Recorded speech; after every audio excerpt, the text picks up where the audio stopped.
yang ada teman-teman PHF kita di rumah sakit, hubungi juga teman-teman PHF kita di rumah sakit, dibantu untuk chasing dokumen, kelengkapan dokumennya di rumah sakit supaya segera diberikan ke TPA untuk diproses, gitu ya. Kalian stepnya banyak, ada mulai kolek dulu billingnya, obat pulang dulu, gitu ya, hasil lab, hasil kemudian hasil dari pemeriksaan yang lain. Oke, kemudian next.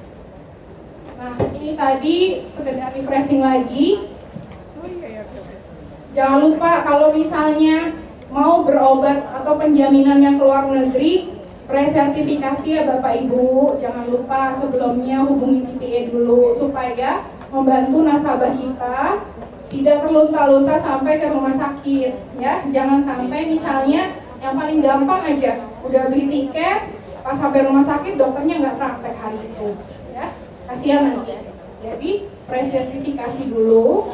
Kemudian informasi berikutnya adalah terkait dengan manfaat rawat jalan kanker ya. Jadi rawat jalan kanker untuk yang di luar negeri secara cashless ya, ini sudah bisa dilakukan ya kan. Kemudian yang ini rawat jalan kanker ya harus sertifikasi dulu, tapi ada beberapa yang tidak bisa dilakukan secara cashless, yaitu rawat jalan sebelum rawat inap atau bedah rawat jalan. Karena tahu ya, itu masih belum tentu akan jadi dirawat inap nantinya, jadi belum bisa dijaminkan secara cashless. Jadi bayar dulu, nanti reimburse kalau pada akhirnya bisa rawat inap ya. Kemudian rawat jalan sesudah rawat inap untuk di luar negeri juga belum bisa cashless Bapak Ibu. Jadi secara reimbursement ya, submit, jangan lupa dokumennya dilengkapi.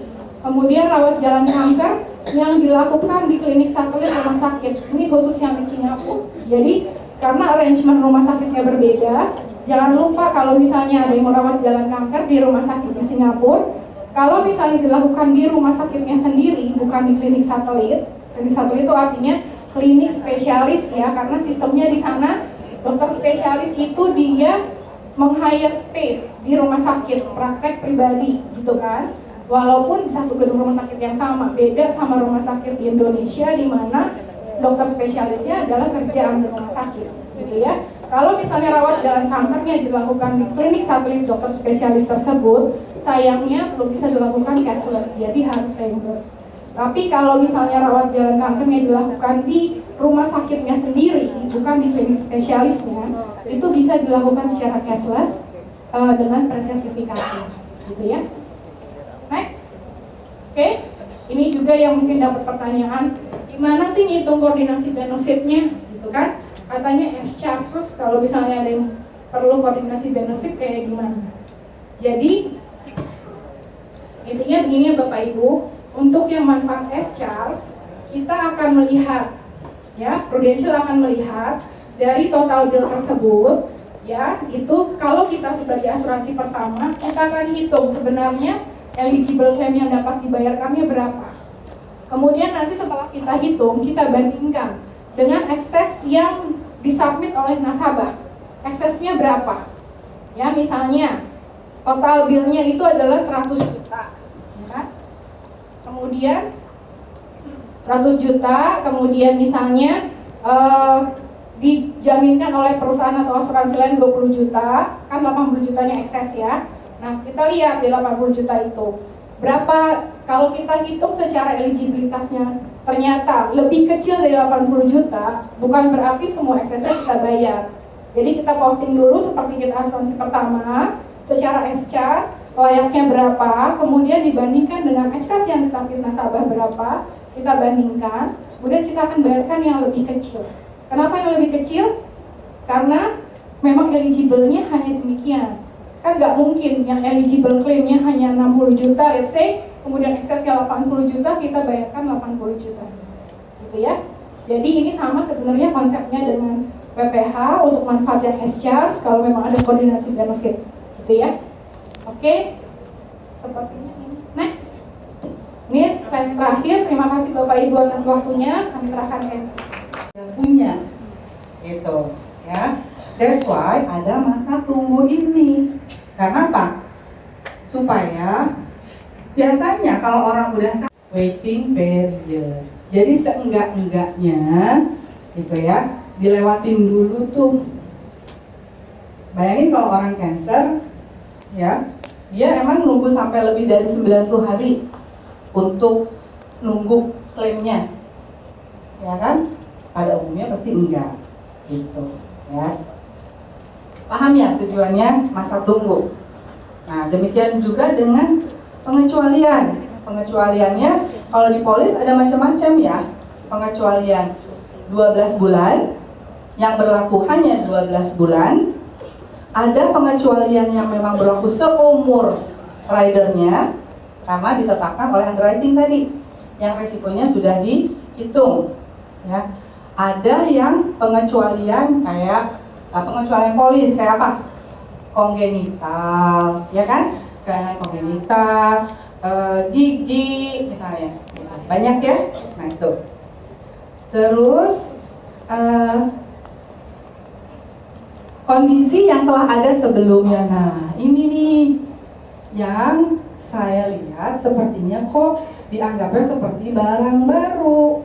Banyak yang kaget-kaget dengan kondisi yang telah ada sebelumnya. Padahal ini bukan klaimnya yang ngarang-ngarang. Ini udah dari polis sejak zaman Pro-HS.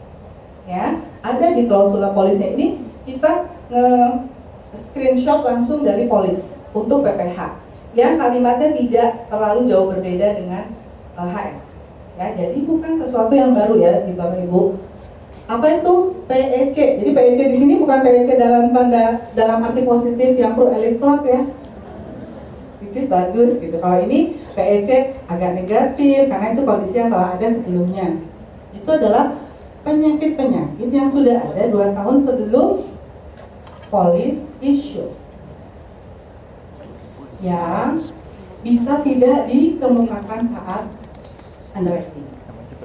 Nah, itulah yang harus dicari. Ya, harus dicari dengan apa? Investigasi. Apakah semua penyakit dicari? Enggak. Ya, karena apa? Enggak semua penyakit harus atau mungkin berkembang selama 2 tahun sebelum police issue. Ya, contohnya apa? Penyakit infeksi demam berdarah, gitu kan? Ya nggak perlu dicari-cari, gitu.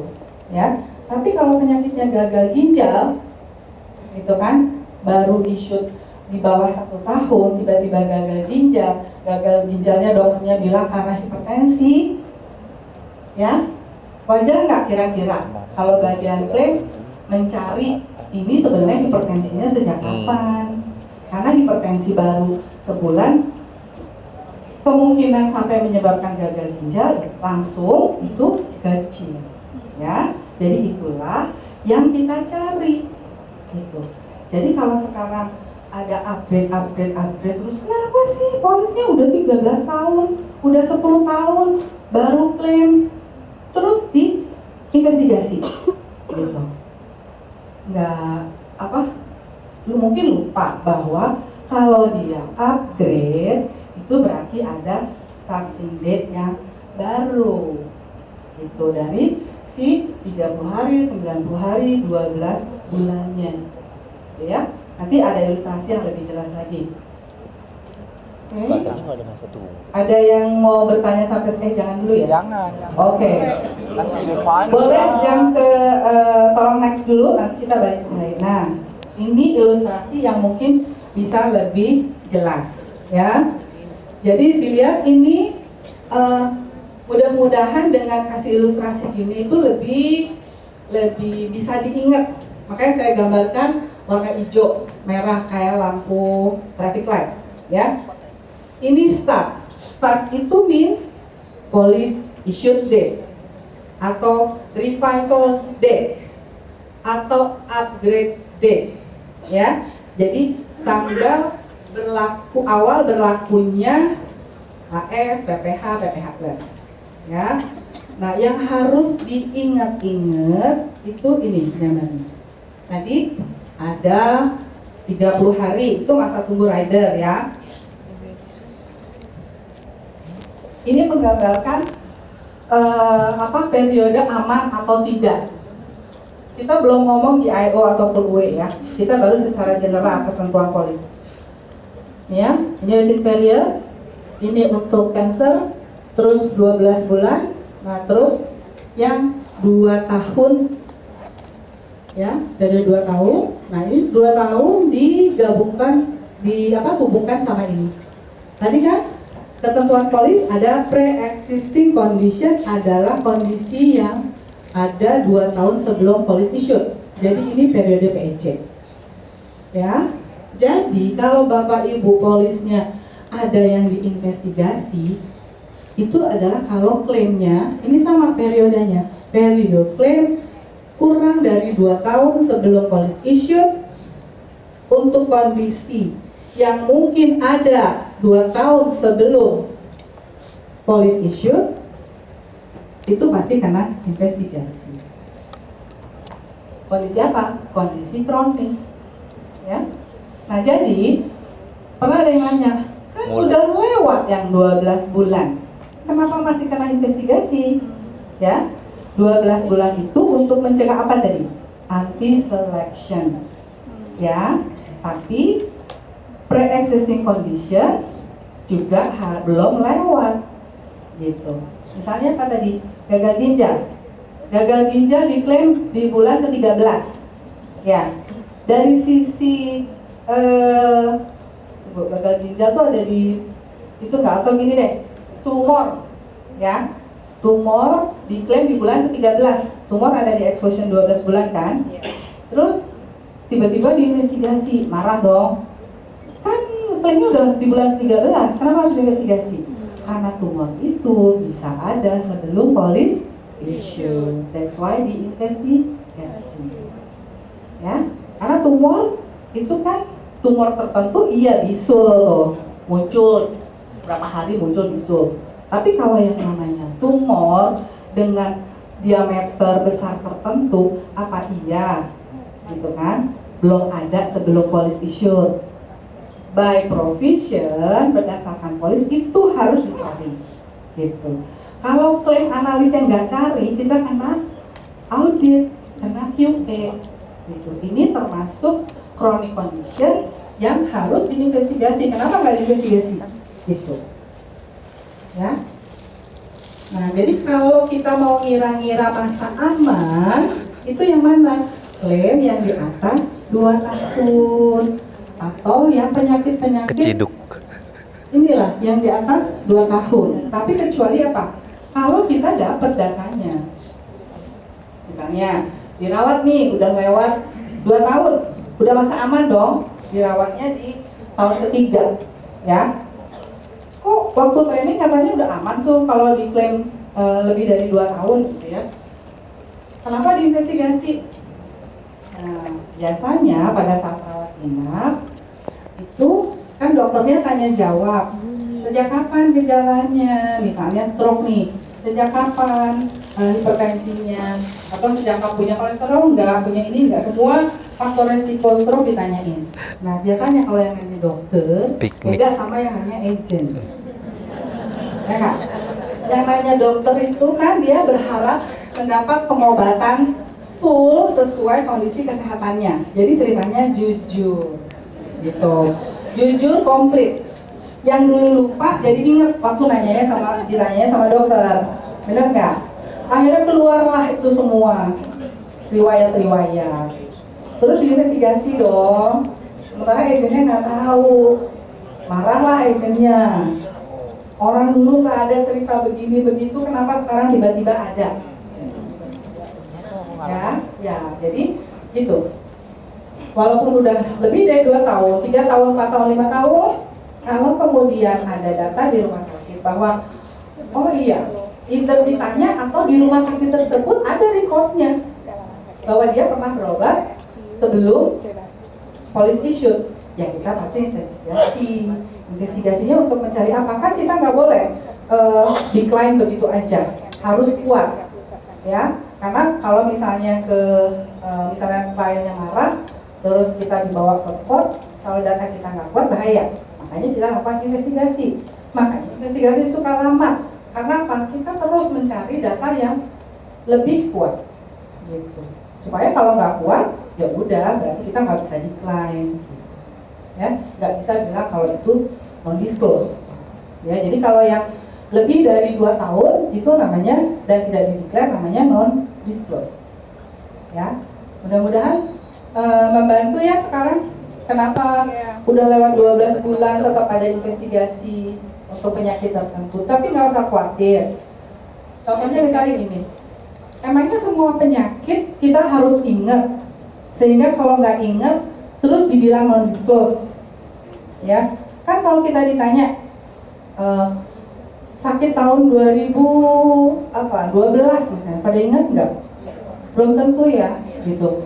Jadi ada yang namanya genuine forgetfulness, gitu ya kalau secara teori klaim. Jadi ada yang lupanya beneran, wajar lupa. Contohnya apa?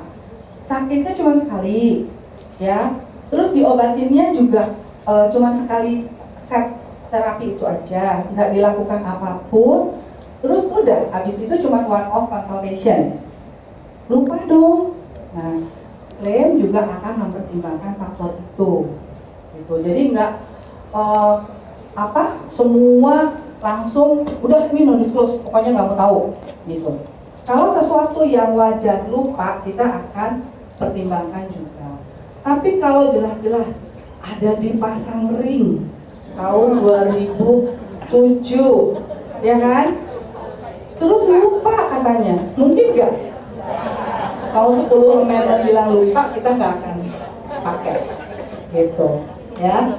Jadi mudah-mudahan artinya gini, klaim analis akan melihat satu klaim itu secara keseluruhan, polisnya, profil kliennya, gitu, ya. Oke. Boleh back to previous slide? Ya. Terus tadi ada yang belum ya. Nah, ini satu hal yang penting, diperlukan secara medis, ya. Diperlukan secara medis. Ini poinnya ada 5.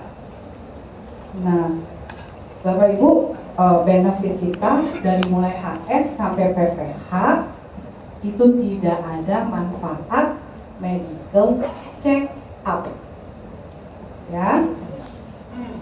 Namanya aja manfaat rawat inap. Dari mulai HS sampai PPH itu manfaat rawat inap. Rawat inap yang gimana? Yang memang perlu rawat inap, bukan lagi jalan-jalan ke luar negeri sekalian medical check up, sekalian nginep biar nggak bayar hotel. Gitu, ya. Enak bener nggak ngeluarin duit di medical check up, gitu ya. Jadi produk kita bukan begitu. Kalau banyak klaim yang begitu, which is sekarang sudah banyak, ya, nanti klaim rasionya jelek. Dampaknya apa kalau klaim rasio jelek? Pricingnya naik. Yang susah siapa? Bapak Ibu sendiri kan?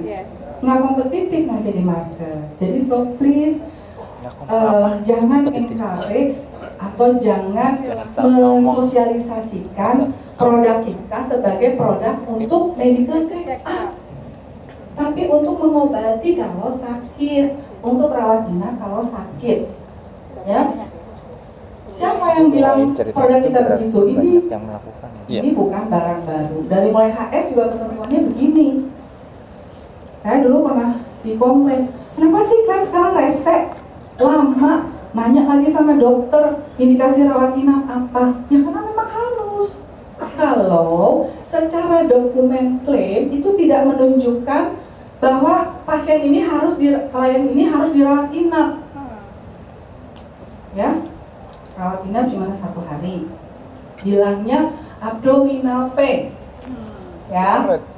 Terus dilakukanlah endoskopi, gastroskopi, kolonoskopi, komplit. Siapa yang nggak mau? Gratis, CT scan, ya. Terus hasilnya apa? Hasilnya paling mild gastritis, which every one of us, amit-amit sih ya. Tapi seandainya kita ngiseng dilakukan gastroskopi, kemungkinan besar kita ada tuh si mild gastritis. ya. Terus dilihat dokumen klaimnya, ada nggak pengobatan atas segala rupa itu? Nggak ada. Gitu. Wajar nggak kalau klaim analis kirim EPS sama dokternya? Apa indikasi rawat inapnya? Apa indikasi dilakukan segambreng pemeriksaan? Wajar nggak? Wajar. Wajar ya. Oke, alhamdulillah. Ya, karena itu tadi. Ya harusnya ditujukan untuk pengobatan secara langsung. Jadi bukan untuk screening, ya. Untuk melakukan pemeriksaan kemudian diobati sesuai hasil pemeriksaannya. Ya. Nomor 2, tepat dan konsisten dengan keluhan, gejala, diagnosis dan lain-lain. Ya. Gejalanya sakit kepala misalnya, atau gejalanya apa ya, sakit perut gitu kan, sakit perut deh tadi ya, abdominal discomfort gitu. Terus ada MRI brain ya, ada periksa darahnya tuh ya, wah pokoknya super komplit kayak platinum medical check up gitu ya, kan nggak sesuai dong sama itu, tepat dan konsisten. Terus obatnya nggak ada tuh, obat sakit perut gitu, aneh ya. Terus sesuai standar praktek kedokteran. Jadi kalau dokter-dokter di seluruh dunia ini dengan gejala sakit kepala itu ngasih obatnya, misalnya ya, kalau orang sakit adalah painkiller X, terus dia ngasihnya yang nggak standar, ya kita juga nggak akan langsung tolak loh.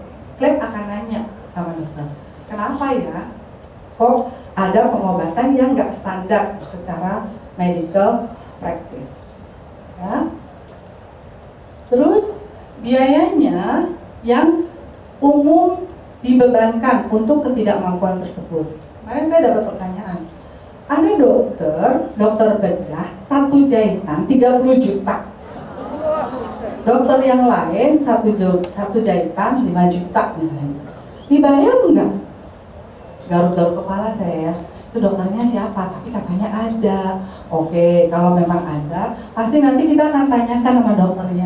Dok, mahal amat sih? Ya, supaya kita jelas. Kalaupun kita harus bayar, kita nggak langsung bayar gitu aja. Pasti kita tanya. Ya, kalau sedemikian rupanya dokternya bisa menjustify, oh benangnya benang emas, gitu ya. Pisaunya pisau emas lah, lalala gitu. Kalau itu sesuatu yang kita sulit untuk challenge dokternya, artinya oke, bisa sih, gitu kan. Mungkin dia high class dokter, nasabahnya juga high end client, gitu kan. Kita palingan akan note di sistem kita. Kita akan bilang sama TPA, watch out this hospital, this doctor karena over charges. Kalau banyak klaim-klaim dari sana, kita akan ban rumah sakitnya or dokternya. Kita nggak akan terima reimburse or cashless dari dokter tersebut karena nggak make sense. Gitu. Untuk klaimnya yang udah terjadi gimana? Pada saat itu kalau kita sudah melakukan konfirmasi dan lain-lain, memang logically harus dibayar, bayar. That for one time only. Gitu. Ya, kita akan observe, monitor si dokter dan si rumah sakit. Gitu. Ya, tapi kita ada prinsipnya kita tidak ingin merugikan klien, gitu ya. Terus, nah ini tadi dalam hal tertanggung perlu menjalankan rawat inap yang tadi, jangan yang cuma numpang nginep. Sakit kepalanya cuma dikasih Panadol, gitu kan, terus nggak yang lain-lain, atau sakit perutnya udahlah segala macam dilakukan lagi, dikasihnya cuma polisilen, ya kan, terus sehari pulang, ya kan. Nah, itu menunjukkan apa? Sakitnya tidak terlalu berat sehingga harus dirawat inap. Kita kan nggak punya manfaat rawat jalan, nggak punya manfaat konsultasi kan, selain yang didahului rawat inap. Jadi ya yang tadi nggak ada di manfaat kita gitu. Ya. Kalau dokternya yang nyuruh gimana? Dokternya boleh nyuruh apa aja, terserah gitu ya. Dokternya nyuruh rawat inap, kita akan tanya sama dokternya, kenapa disuruh rawat inap? Jelaskan ke kita bahwa nasabah ini harus rawat inap. Misalnya sakitnya sakit banget, oke, sakit banget. Kalau sakit banget, kenapa cuma Panadol? Pokoknya kita nggak akan berhenti. Jadi pertanyaannya akan sedemikian lengkap ke dokternya, sehingga mungkin sebelumnya memang dokter-dokter di luar sana ada yang ya udah nasabahnya mau apa gitu ya. Kita tahu even yang cancer aja dokternya bisa nanya gini, ini gejalanya mau ditulisnya tahun berapa, polisnya isu tahun berapa, kita tahu gitu. Tapi kita akan lihat reason enggak logical apa enggak gitu. Ya, jadi dokter itu akan kita challenge. Jadi kalau sekarang di luar sana ada dokter-dokter, cukup banyak dokter yang bilang, ih kalau prudential resep, iya, karena kita akan membayarkan yang harus dibayar. Kalau yang nggak patut dibayar, ya nanti bapak ibu juga dampaknya, ya, pricingnya naik. Oke, next, jelas ya? Nah, ini beberapa, sekarang baru mulai ke si PPH-nya, ya. Ada beberapa hal yang kita amati banyak menimbulkan pertanyaan atau dispute, ya. Kita satu-satu ya. Itu tentang cakupan area. Kita refresh lagi, ya. Itu lihat ada cukup signifikan difference antara HS, PPH dan PPH plus, ya. Jadi kalau HS itu ada restriction di beberapa country. Kalau PPH, kalau kemudian nekat rawat inap di daerah yang bukan sesuai plannya, ditolak, betul kan? Nah, PPH plus itu kalau ibu perhatikan fiturnya, mungkin tadi kan Pak Himawan atau Bu Sela sudah menjelaskan ya. Fitur PPH plus itu benar-benar mendengarkan input dan feedback dari Bapak Ibu, ya. PPH, kenapa sih di luar coverage area nggak dibayar? Itu kan kalau orang sakit tiba-tiba nggak tahu dia lagi ada di mana, gitu, ya kan? Didengerin. Kan always listening, always understanding and delivering, benar nggak? Nah, sekarang PPH plus kita deliver deh, ya kan? Oke, boleh di luar plan, coverage area, tapi pakai persentase, baik kan? Baik. Terus biaya kamar sama juga, ya kan? Dulu masuk di polis itu room and board, kamar dan biaya makan dan lain-lain, ya. Terus dikomplain kan, waktu kita admission, kita pilih kamar, bilang kamar 1 juta. Oh iya, dan aku 1 juta. Ya udah deh, aku pilih yang 1 juta. Belakangan pas lagi discharge, kok excess gitu kan? Ternyata si charge makannya di luar yang 1 juta. Gitu, ya kan? Itu banyak tuh waktu komplainnya begitu. Akhirnya di PPH Plus dirubah, tidak termasuk biaya akomodasi. Akomodasinya dikemanain kalau ada? Masukin ke aneka perawatan. Loh, nanti aneka perawatannya habis? Enggak, aneka perawatannya S-charge. Luar biasa nggak? Luar biasa. Nah, yang ketiga, manfaat pendamping. Nah, HS sama PPH sama-sama ada batasan umur, ya. HS lebih restrik karena hanya buat anak kecil. PPH dianggap manula sama anak kecil, ya. Jadi pakai batasan manula dan anak kecil. Padahal yang belum manula pun pengennya ditungguin istrinya sama suaminya, nggak, bukan? Kalau lagi sakit, nggak mau dong, apalagi saya orangnya penakut, gitu kan? Jadi wajar kalau ya udah sih nggak usah pakai batasan umur, dikasihlah sekarang PPH Plus nggak pakai batasan umur. Terus nih, satu lagi masalah eligibility, ya. Ini tadi yang sudah diterangkan sebelumnya ini highlight ya, highlight yang harus dipahami, eligible atau enggak, ya bisa di cover apa enggak, ya kan? Poin-poin yang harus diingat yang tadi tuh, ya. Udah lewat masa tunggu belum? Dikecualikan apa enggak diagnosa yang sekarang, ya? Terus decisionnya full away apa GIO, dan ada ketentuan polis lainnya enggak, gitu. Ya, jadi ini diantaranya ya beberapa yang menimbulkan dispute. Jadi bayangin dengan fitur yang lebih bagus, preminya jauh lebih murah, benar nggak sih?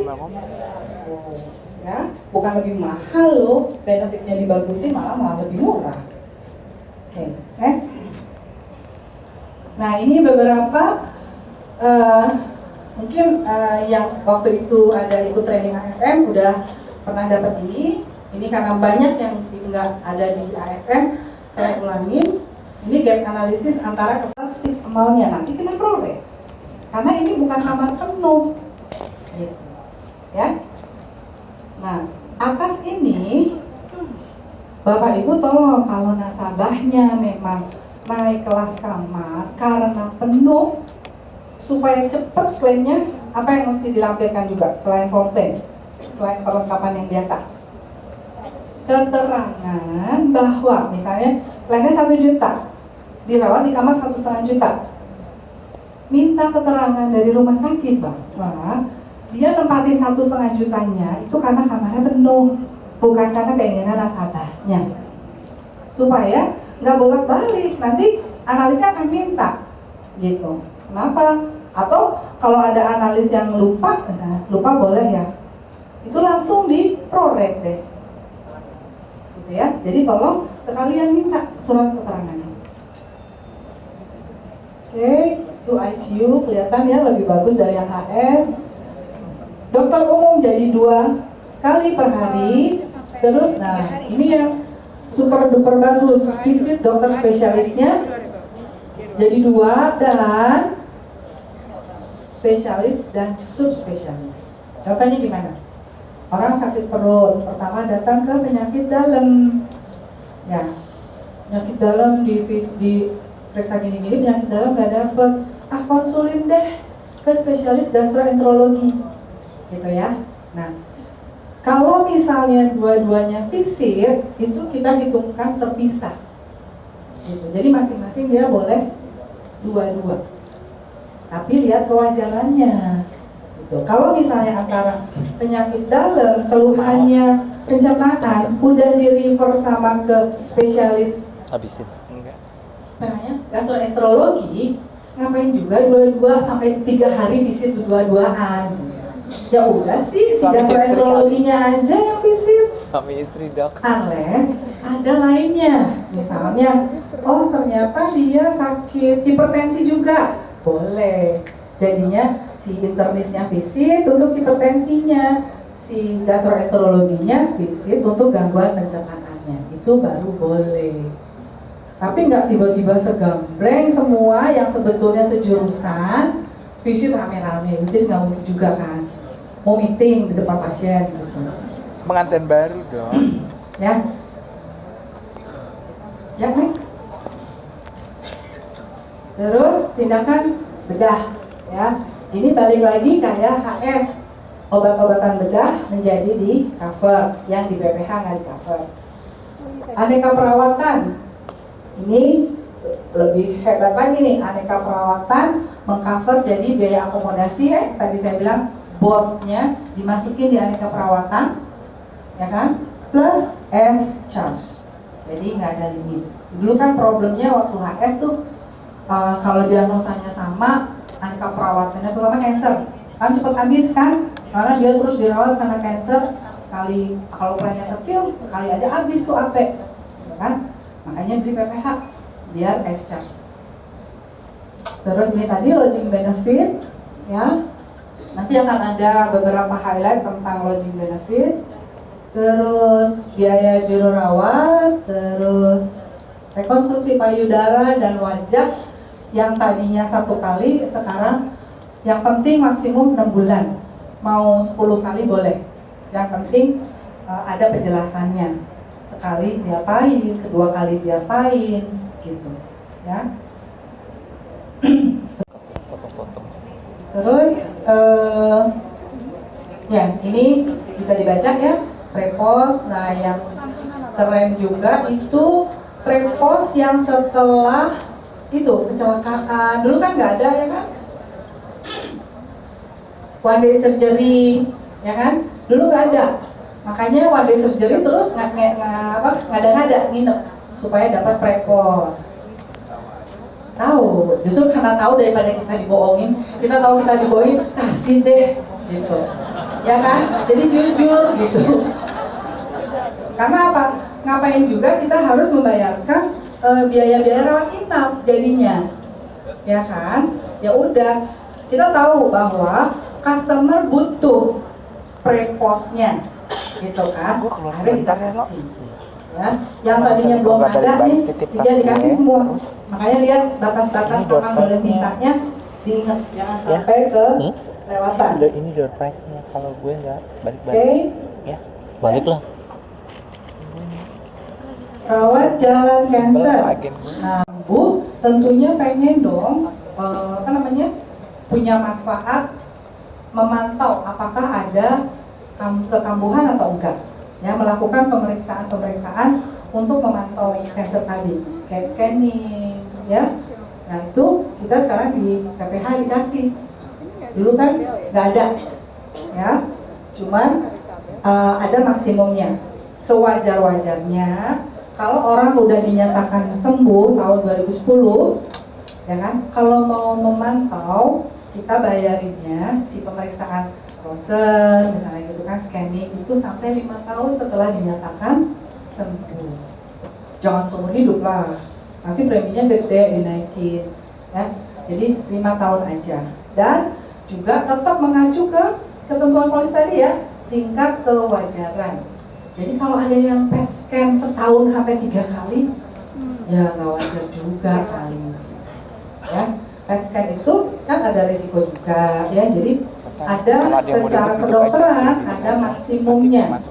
X-ray, ya kan? Minimum 6 bulan jaraknya. Kalau enggak kan dia ada radiasi. Jadi ya kita tetap ini kita kasih, tapi batas kewajaran akan kita analisa juga, ya. Next. Oke, ini perbedaan upgrade biaya kamar. Ibu-ibu tahu ya, ada PMN, udah tahu ya, ProMed itu di-manage oleh TPA kan, gitu. Nanti rumah sakit itu akan di-manage oleh PMN. Kita buat TPA sendiri, ya. Sehingga itu rumah sakit yang suka bilang, kalau pakai Prudential mah lama, ya, bete ya, yang lama siapa, gitu kan. Kalau sekarang kita klaim cuma bisa minta tolong sama TPA, tolong dong tuh rumah sakit X bilangin susternya jangan suka bad mouthing kita. Kalau yang lama rumah sakitnya jangan bilang Prudential lama, belum juga dia apa-apain, baru juga di pensi. Bu pakai asuransi ya? Iya. Asuransi apa? Oh siap-siap ya Bu, lama. Sebel kan? Jadi tapi sekarang kita nggak bisa negur rumah sakit langsung karena kita belum kerjasama. Nah nanti kita tunggu gitu ya. Kalau udah kita yang manage, ada yang gitu kita getok langsung kita datengin. Yang kita butuhin sebel kayaknya ya. Yang kita butuhin adalah informasi dari Bapak Ibu. Kasih tahu ke kita rumah sakit mana, kalau perlu ada namanya boleh, tapi valid ya, karena itu akan kita sampaikan ke even sekarang. Kalau informasi itu even sekarang kita perlukan supaya kita langsung bilang sama TPA. Beberapa kali kita udah pernah sampaikan, tapi TPA kasih tahu dong rumah sakitnya mana, terus kapan, supaya karena kan rumah sakit itu shifting, ya kan, jadi nggak bisa juga kan dia negur ke yang bukan melakukannya gitu. Jadi kalau ada info kasih aja, mau lewat ARP boleh, mau lewat grup PEC boleh, ya gitu. Nah si PMN sekarang kita udah namanya kan ada PMN network itu ada dua jenis, yang preferred dan bukan preferred. Bedanya apa? Kalau yang preferred itu ada service-service tambahan.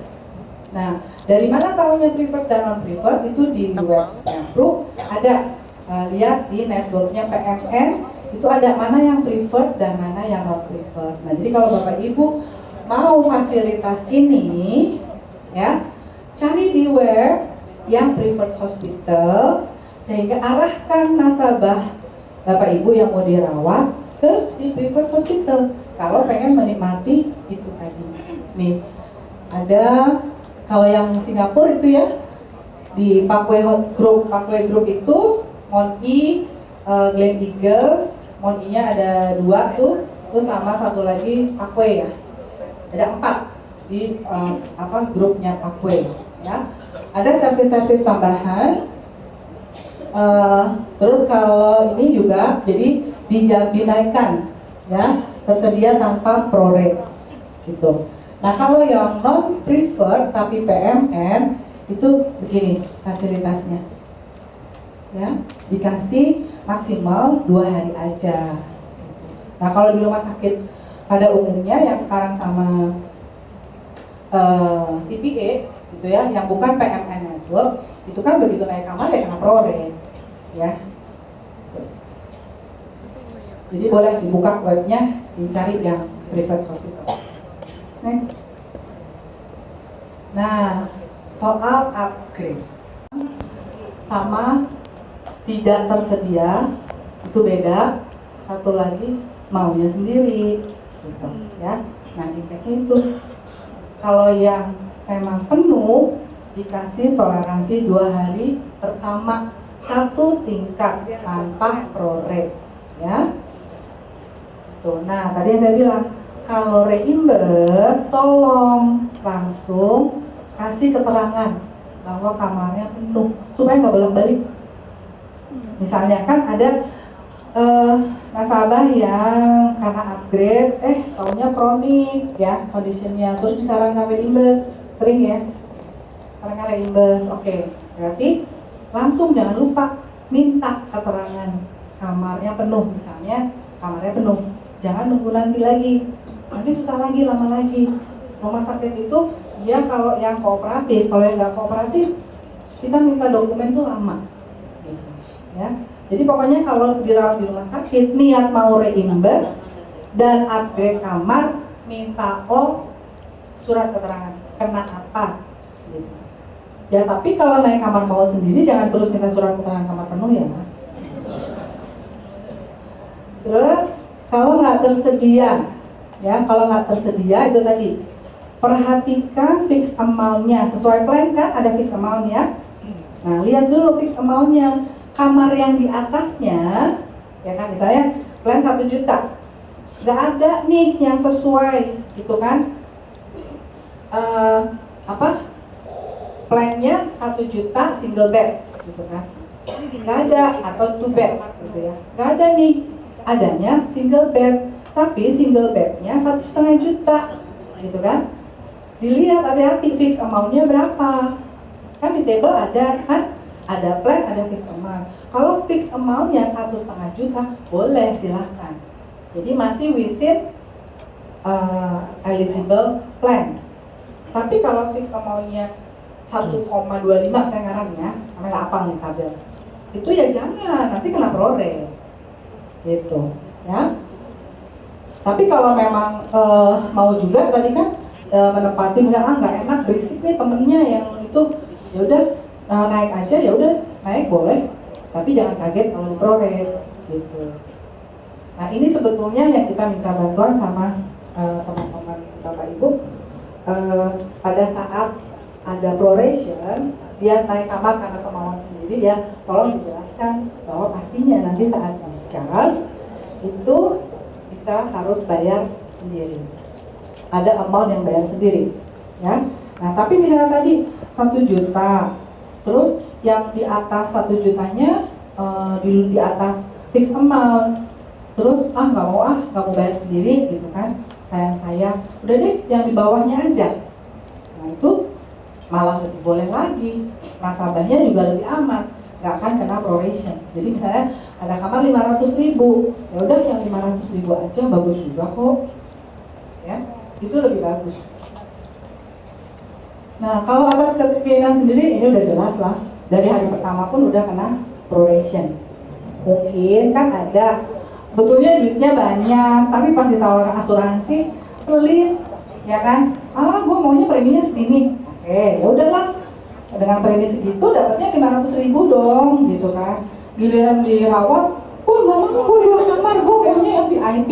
Ya sok aja masuk VIP, karena misalnya secara profil memang pantasnya VIP misalnya. Cuman secara ngeluarin duit rada-rada hitung-hitungan, gitu kan? Tungguin aja, nanti pasti minta naik. Ya kan, kalau udah ngerasain manfaatnya biasanya minta upgrade gitu. Oke, next. Nah ini yang akhir-akhir ini jadi lagi ngehit juga, biaya pendamping atau bahasa ininya lodging benefit. Mungkin lebih baik atau lebih mudah diingat kalau kita coba pakai skenario atau contoh case ya. Jadi mumpung di sini memang sessionnya baik, Bapak Ibu juga yang hadir juga banyak banget gitu ya. Jadi supaya informasinya dapat dengan jelas, jadi kita sampaikan beberapa contoh kasus atau skenario untuk klaim PPh Plus gitu ya. Ya, karena kita tahu bahwa PPh Plus itu memang banyak dari nasabah-nasabah existing kita yang kemudian di offer untuk conversion ataupun upgrade gitu ya. Jadi skenario-skenario ini memang mewakili kebutuhan itu. Kita mulai saja dengan skenario pertama. Kita mulai, ini adalah yang istilahnya single upgrade. Single upgrade.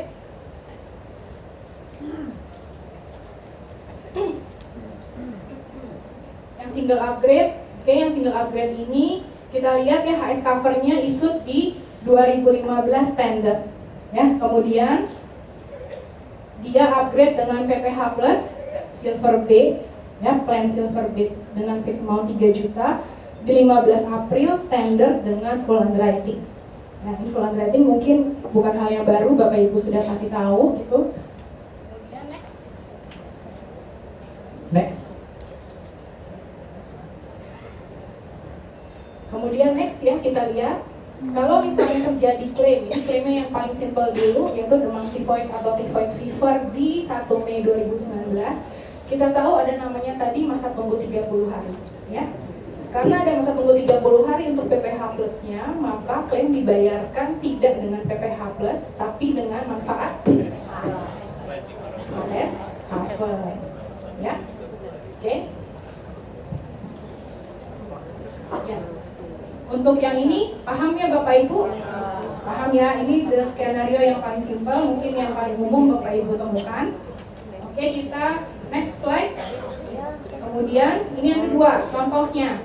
Contohnya misalnya di Desember 2018, ya, ambilnya dari pertama kali issue sudah PPh 1 juta standar. Kemudian di 15 April, kemudian convert ke dapat penawaran nih ya, PPh Plus Bronze A ya, PPh Plus Bronze A 1 juta dengan decisionnya standar karena dia GIO. Karena GIO kan decisionnya akan mengikuti plan sebelumnya gitu. Standar. Nah, kemudian pada 1 Mei 2019 nasabah klaim diagnosanya hipertensi. Nah, tadi balik lagi yang dijelaskan Dokter Tia. Hipertensi itu penyakit apa? Kronis atau akut? Kronis ya. Oke. Kalau kita lihat, ya kan, diagnosanya hipertensi. Kemudian dari sejak issued polis sampai dengan klaim masih kurang dari 1 tahun ya. Oke, kemudian kita lihat walaupun PPh Plus-nya GIO, kan kalau di agency update dibilangnya kalau PPh Plus-nya GIO pasti dibayarkan dengan manfaat baru. Tapi dilihat dulu selama masa tunggu atau pengecualian dari manfaat sebelumnya sudah lewat. Ya kan? Kalau misalnya manfaat Kalau masa tunggu atau pengecualian untuk penyakit tersebut ini manfaat lamanya belum lewat, walaupun manfaat PPH plusnya GIO, belum tentu dapat langsung digunakan manfaat PPH plusnya. Jadi Bapak Ibu bisa pahami bahwa yang tidak ada masa tunggu baru hanya PPH plusnya. Masa tunggu baru khusus untuk PPH plusnya saja. Tapi kalau misalnya masa tunggu manfaat lama atau manfaat sebelumnya juga belum lewat, ya, jadi itu harus melihat ini contohnya. Jadi klaimnya tidak dapat dibayarkan karena pengecualian 12 bulan khusus untuk manfaat PPH-nya. Gitu ya. Kemudian kita lihat lagi tadi yang setelah dijelaskan oleh Dokter Tia, kalau misalnya ini belum masa aman, untuk penyakit kronis ini belum masa aman. Karena belum masa aman, maka kami diwajibkan untuk melakukan penelusuran untuk kemungkinan adanya persisting atau tidak sebelum polisnya di-shoot. Kira-kira paham nggak nih Bapak Ibu untuk skenario yang kedua? Paham ya? Oke, ini masih mudah nih, masih satu. Oke, kemudian next. Bisa kembali lagi dok, bisa kembali lagi sebelumnya. Bentar ya, masih 10 skenario, nanti nggak Iya sebelumnya. back dulu sebentar ya, minta tolong di back dulu satu slide. Oke, udah. Next, udah ya, kita lanjut Bapak Ibu. Oke, next. Kemudian ini skenario berikutnya, ya 1 Desember 2018 PPH 1 juta juga standar. Kemudian upgrade ke PPH Silver B 3 juta standar. Dengan apa? Keputusannya full underwriting. Jadi mesti ingat-ingat ya, akseptasinya itu full underwriting atau GIO. Kemudian di 22 Juli 2019 klaim dengan diagnosa diabetes mellitus. Penyakit kronis apa penyakit akut ini Bapak Ibu?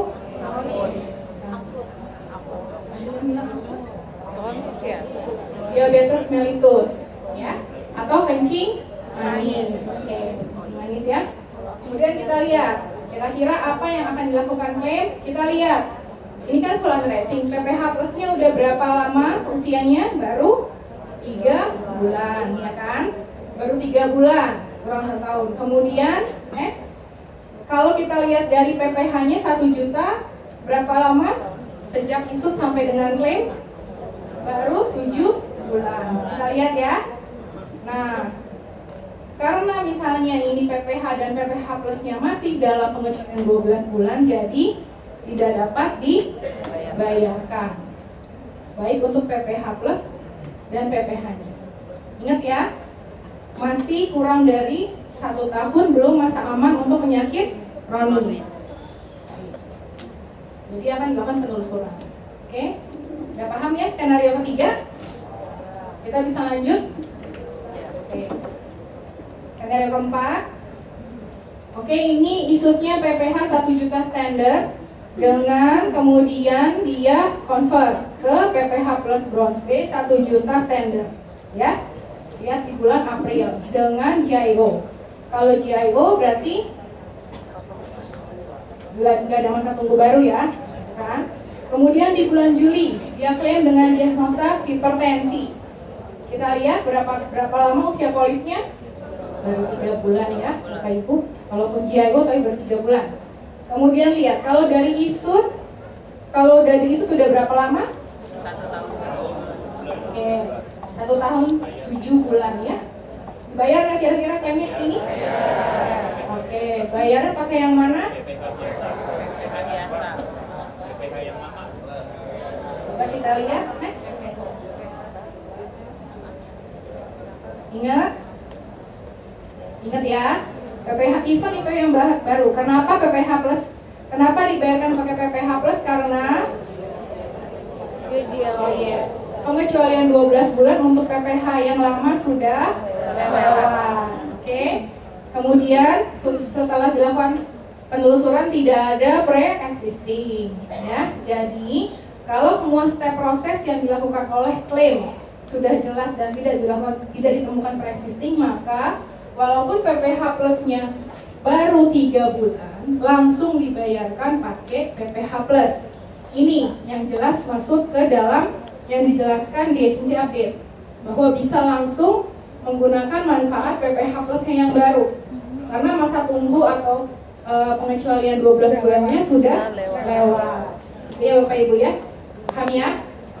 Oke, kita bisa maju ke next skenario. Ini yang skenario terakhir untuk yang single upgrade ya. Yang terakhir PPh-nya isuk 1 juta standar di Mei 2018. Kemudian upgrade ya, 1 tahun kemudian PPh plus Silver B 3 juta standar dengan full underwriting. Kemudian mengajukan klaim di bulan Juli dengan diagnosanya sama kayak dia diabetes mellitus atau penyakit kencing manis. Kira-kira klaimnya dibayar atau enggak? Bayar. Pakai apa bayarnya? Yang mana? Enggak, PPh. Ada dua nih saya dengar, yang PPh plus ada yang lama. Yang lama. Oke, coba kita lihat ya. Next. Oke, PPh plusnya baru 2 bulan ya. Dengan decision underwriting-nya adalah full underwriting. Keputusan underwriting akseptasinya adalah full underwriting. Kemudian kita lihat PPh 1 jutanya sudah lebih dari 1 tahun ya. Ingat, ada step proses yang dilakukan oleh klaim. Kita akan melakukan penelusuran terlebih dahulu karena belum kurun waktu aman untuk penyakit kronis. Jadi ingat ya, jangan sampai nanti kenapa sih kok nggak langsung dibayar aja, kan udah lewat nih 1 tahun PPh-nya yang lama. Gitu ya. Ada step proses yang harus kami lakukan. Jadi setelah step proses penelusurannya sudah komplit dilakukan dan tidak ada existing condition, maka akan dilakukan pembayaran klaim dengan manfaat PPh 1 juta. Ya. Sudah jelas ya? Oke. Sudah siap ke skenario yang agak lebih kompleks lagi? Siap ya? Kita langsung next dulu ya Pak ya, karena memang keterbatasan waktu. Silakan. Oke, ini multiple layers. Next. Kita lihat sekarang lebih kompleks nih, ya. Januari 2015, HS covernya standar, upgrade 2 tahun kemudian dengan PPh 1 juta standar. Kemudian 2 tahun kemudian lagi convert PPh plus bronze A1 juta GIO dengan standar juga. Ya, tadi kan hanya 1 kali naik atau 1 kali perubahan, sekarang 2 kali berubahnya. Ya, 2 kali berubahnya. Kemudian 1 bulan kemudian klaim. Kita lihat klaimnya dibayar pakai apa? Oke. Ingat PPh plusnya GIO ya Bapak Ibu. Oke. Karena PPh plusnya gini, PPh plusnya baru 1 bulan, tapi PPh 1 jutanya itu sudah lebih dari 2 tahun. Artinya ini adalah masa aman untuk penyakit kronis untuk manfaat PPh-nya.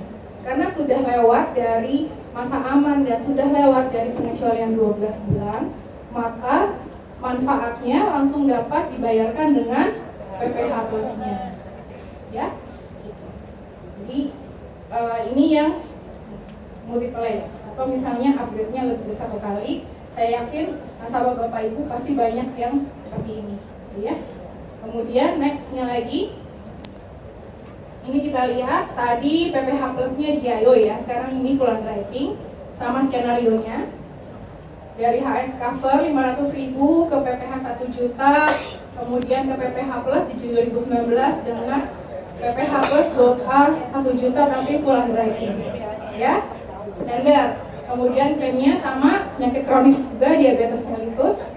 Usia PPh plusnya masih 1 bulan. Ya, ingat, 1 bulan. Kemudian PPh-nya sendiri masih 9 bulan, kurang dari 1 tahun. Ya, jadi ini belum aman nih untuk PPh dan PPh plusnya. Oke. Jadi kami akan melakukan penelusuran, ya kan? Kalau tidak ada PIC dibayarkan dengan manfaat PPh karena PPh plusnya masih pengecualian 12 bulan. Ya. Oke. Ya. Itu berapa Mbak? Yang dibayar yang HS standar. Kan 12, belum ada 12 bulan. Baru 9 bulan. Kan baru 9 bulan. PPH klaim kurang dari setahun. Bila tidak dapat klaim dapat dibayarkan. Oke, baik maaf, terima kasih. Nanti saya revisi yang ini ada typo Oktober 2017 harusnya. Terima kasih. Nanti kita revisi ya. Yang ini maksudnya adalah PPh 1 juta di Oktober 2017. Oke, ya. Oke, terima kasih Pak. Ini yang kemudian upgrade di selanjutnya. Ini multiple layer yang selanjutnya. Kemudian ini dengan klaim yang berbeda ya Pak, Bapak Ibu. Tadi kan dibilang masa tunggu untuk klaim ada 90 hari, berbeda dengan masa tunggu untuk penyakit lain ataupun untuk pengecualian yang hanya 12 bulan. Kemudian kita lihat ini upgrade-nya Januari 2015 ke PPh 1 juta 2017. Kemudian di Juni 2019 dia upgrade dengan Gold A 1 juta full underwriting. Kemudian dia diagnosanya kanker klaim di bulan Juli atau 1 bulan lebih ya, 1 bulan lebih. Kemudian kita lihat sini usia polis PPh plusnya. Kita lihat juga untuk PPh-nya sudah lebih dari 2 tahun. Kemudian kira-kira klaimnya dibayar pakai yang mana? Pakai yang PPh atau PPh plus? PPh, oke. PPh ya, karena yang PPh plus baru 1 bulan ya. Kemudian ingat, karena ini masa tunggu khusus untuk manfaat kanker adalah agak unik ya Bapak Ibu ya, agak unik sesuai dengan ketentuan polis, maka apabila sudah didiagnosa ataupun timbul gejala pada masa tunggu, maka untuk selanjutnya kondisi kanker tersebut akan dibayarkan dengan manfaat sebelumnya yaitu PPh 1 juta, bukan dengan manfaat PPh plus. Walaupun nantinya misalnya nih klaim berikutnya ada di periode setelah 90 hari, gitu ya. Jadi di sini ada keterangannya, klaim akan dibayarkan selamanya. Artinya klaim untuk diagnosa kanker tersebut akan dibayarkan selamanya dengan manfaat PPh 1 juta karena didiagnosa pada periode masa tunggu 90 hari. Jadi berbeda, bukan hanya pada saat 90 harinya saja. Kalau untuk yang penyakit khusus pengecualian 12 bulan, setelah lewat 12 bulannya kan kita dapat klaim untuk manfaat tersebut ya. Tapi kalau khusus untuk kanker memang pengecualiannya berbeda. Jadi dibayarkan dengan manfaat lama. Ya. Ya. Selamanya ya. Oke. Next kita masuk ke yang skenario selanjutnya. Ini yang HS 1,5 juta. Kita agak kompleks sedikit ya. Lihat klaimnya di Singapura ya. Jadi dari HS cover 1,5 juta, kemudian dia upgrade ke PPh 2 juta. Standar, ingat ya 2 juta di mana coverage areanya? Mana? Indonesia, Malaysia ya. Ingat ya, Indonesia, Malaysia. Kemudian convert ke PPh plus Gold B. Kalau Gold coverage areanya di mana? Asia, oke. 1,5 juta GIO standar, ya. GIO nih padahal, ya kan? Tapi kita lihat klaimnya diagnosa katarak, udah itu di Singapura pula. Kira-kira bayar nggak? Bayarnya pakai yang mana? Coba kita lihat ya. PPh plusnya baru 4 bulan, ya. Kemudian PPh-nya juga belum 1 tahun, masih 11 bulan, ya. Kemudian dan karena PPh-nya coverage areanya di Indonesia Malaysia saja, pastinya tidak bisa menggunakan yang PPh 2 juta, ya kan? Jadi karena misalnya masih pengecualian juga penyakit khusus dan tidak termasuk wilayah pertanggungan, walaupun PPH plusnya sudah GIO, kita jadi bayarkannya menggunakan pakai KS cover 1,5 juta. Ya, oke. Ngerti? Bingung apa ngerti? Ya mesti dibaca lagi. Ya, jadi ingat ya Bapak Ibu, dilihat juga dirawatnya di mana gitu ya. Kalau punya manfaat lamanya apa? Coverage areanya apa? Masa tunggunya udah lewat belum? Pengecualian polisnya udah lewat belum gitu ya. Kalau di manfaat lamanya sudah lewat semuanya dan coverage memang sudah lewat semuanya standar, jadi PPH plusnya yang baru tuh aman, bisa menggunakan PPH plusnya. Tapi kalau manfaat sebelumnya tidak aman, jadi belum tentu dibayarkan dengan PPH plus. Oke, next kita skenario yang terakhir. Ini yang agak complicated juga. Ingat ya, dari KS ke PPH, PPH-nya substandard nih, exclusion, ya. Exclusion kemudian PPH plusnya GIO, silver B. Karena GIO substandardnya sama ya, exclusion juga untuk kondisi gastritis. Kemudian klaim dengan diagnosa katarak dan gastritis, which is salah satunya di exclude, merupakan exclusion.